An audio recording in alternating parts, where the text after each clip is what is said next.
Bienvenidos a Cuentos del Atlahuelpuchi, lugar de terror, magia y tradiciones ancestrales que se unen en el presente. Déjense llevar por los murmullos de la selva, los ecos de las montañas y las sombras que danzan en la oscuridad. Cada cuento es un homenaje a la sabiduría de nuestros ancestros, contadas con un toque de misterio y un guiño a lo sobrenatural. Prepárense para explorar el universo de espíritus, dioses y leyendas que han perdurado a lo largo de los siglos. Capítulo 1. El murmullo de Tezcatlipoca. En las noches de la Ciudad de México, el pasado respira. Se esconde en las grietas de los edificios coloniales, en el vapor que sube de los puestos de tacos y en el eco de los organilleros que parece viajar a través del tiempo. Es en una de esas noches que nuestra historia comienza. En el laberinto de puestos del mercado de la Lagunilla, donde los objetos olvidados esperan una segunda vida. Un joven llamado Diego buscaba algo único. Diego era un estudiante de antropología, un chico fascinado por las historias que los artefactos antiguos podían contar. No buscaba tesoros, sino susurros del pasado. Y esa tarde lo encontró, o más bien, el objeto lo encontró a él. Era un espejo de obsidiana. No era muy grande, apenas del tamaño de su mano, con un marco de madera oscura y grabados que parecían serpientes entrelazadas. La superficie no era de cristal, sino de obsidiana pulida, tan negra y profunda que parecía tragarse la luz. El vendedor, un anciano de ojos astutos, se lo ofreció casi como un secreto. Es un espejo azteca, le dijo con voz rasposa. No refleja lo que eres, sino lo que serás. Diego, escéptico pero cautivado, pagó unas cuantas monedas y se lo llevó a su pequeño departamento en la colonia Roma, sin saber que acababa de comprar un fragmento de la noche misma. Al principio, el espejo fue solo una curiosidad más en su abarrotada habitación. Lo colocó en su escritorio entre libros de historia y réplicas de cráneos. A veces, mientras estudiaba hasta tarde, sentía como si una mirada fría lo observara desde la oscuridad de la obsidiana. Lo atribuía al cansancio, al estrés de los exámenes finales, pero una noche, mientras la lluvia golpeaba su ventana como dedos impacientes, sucedió algo que no pudo ignorar. Se levantó para buscar un vaso de agua, y al pasar frente al escritorio, su reflejo lo detuvo. No era una imagen clara, era una silueta distorsionada, una sombra líquida que se movía aunque él estaba quieto. Se inclinó, con el corazón latiendo un poco más rápido, y entonces lo escuchó. Un susurro, tan débil como el roce de la seda, pero inconfundible. Su propio nombre, Diego. La voz no venía de la habitación, salía del espejo. Sintió un escalofrío recorrerle la espalda. Retrocedió un paso, pero la voz repitió su nombre, esta vez con más fuerza, arrastrando las sílabas como si viniera de muy lejos. En ese instante, la única bombilla que iluminaba su cuarto parpadeó violentamente y se apagó, sumergiéndolo en una oscuridad casi total, rota solo por la luz pálida de la calle que se filtraba por la ventana. Ahora, en la penumbra, el espejo parecía brillar con una luz propia. La superficie negra ya no estaba vacía. Una sombra se formó en su interior.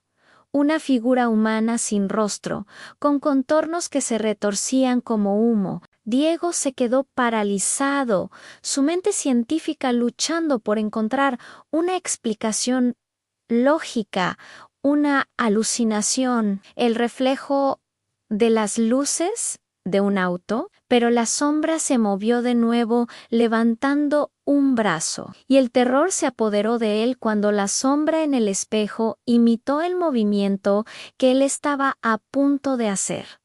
Era su propio reflejo, pero oscuro, vacío, siniestro. Quiso gritar, pero la voz seguía llamándolo desde la obsidiana, una y otra vez, convirtiéndose en un murmullo hipnótico que llenaba el silencio de la habitación. Los días que siguieron fueron una espiral de paranoia. Diego intentó guardar el espejo en un cajón, pero el susurro atravesaba la madera. Intentó cubrirlo con un paño, pero sentía la mirada fría incluso a través de la tela. Durante el día estaba agotado y distraído. Por la noche el miedo lo mantenía despierto, sentado en su cama, observando el escritorio donde sabía que el espejo esperaba. Empezó a ver sombras en el rabillo del ojo, reflejos extraños en los charcos de la calle, en las ventanas de los autobuses. La ciudad que antes amaba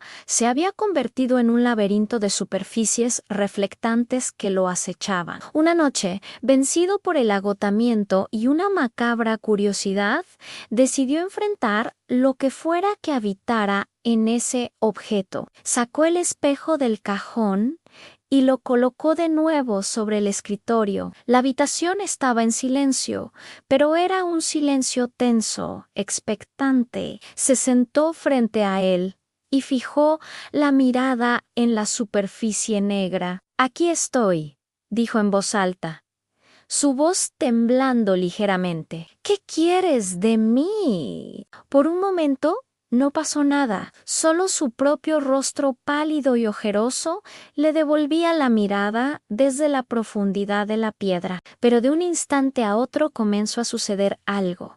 La superficie comenzó a ondularse como agua oscura. Su reflejo se desvaneció y en su lugar aparecieron imágenes, escenas vívidas y aterradoras. Vio un auto, su propio auto, destrozado contra un poste bajo una tormenta torrencial. Vio el rostro de su madre, bañado en lágrima. Vio a sus amigos dándole la espalda, sus expresiones llenas de odio y desprecio. Eran fragmentos de un futuro posible, un destino terrible que aún no había ocurrido, pero que ahora se sentía inevitable. Vio su propia vida desmoronándose, traición por traición, pérdida por pérdida. Diego sintió que el aire le faltaba.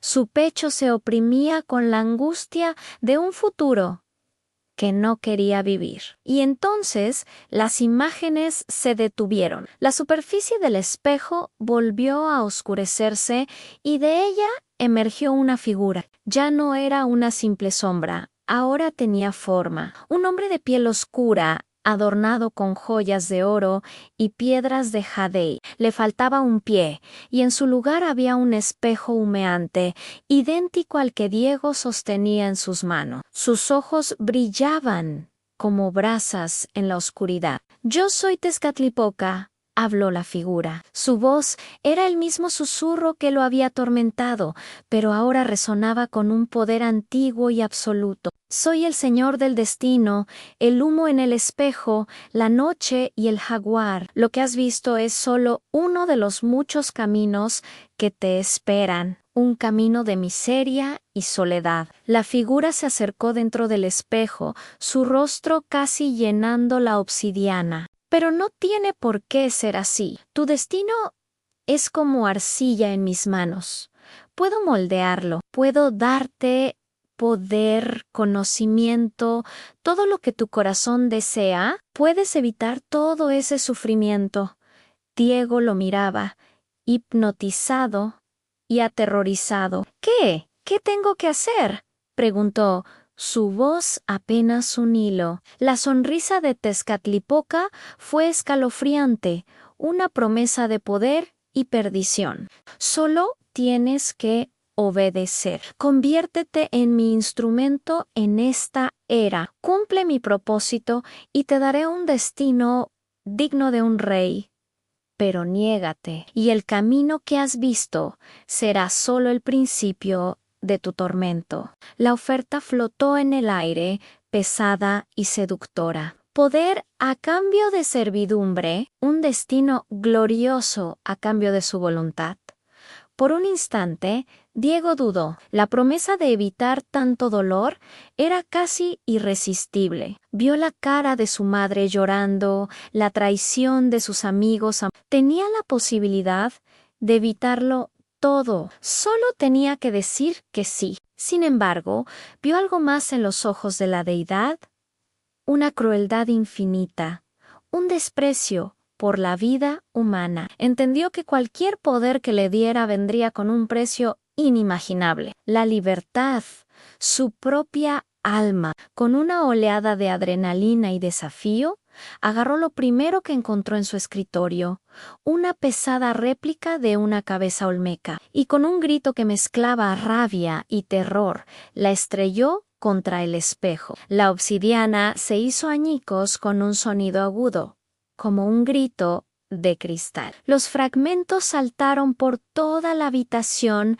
pequeños trozos de noche esparcidos por el suelo. La imagen de Tezcatlipoca se rompió en 1000 pedazos, y la presencia opresiva que llenaba el cuarto se desvaneció al instante. Diego estaba exhausto, como si hubiera corrido un maratón, y se cayó al suelo. Respiró con agitación, el sudor frío empapando su camisa. El silencio volvió, esta vez un silencio real, pacífico. Pero la historia no termina aquí, porque no se puede romper un destino.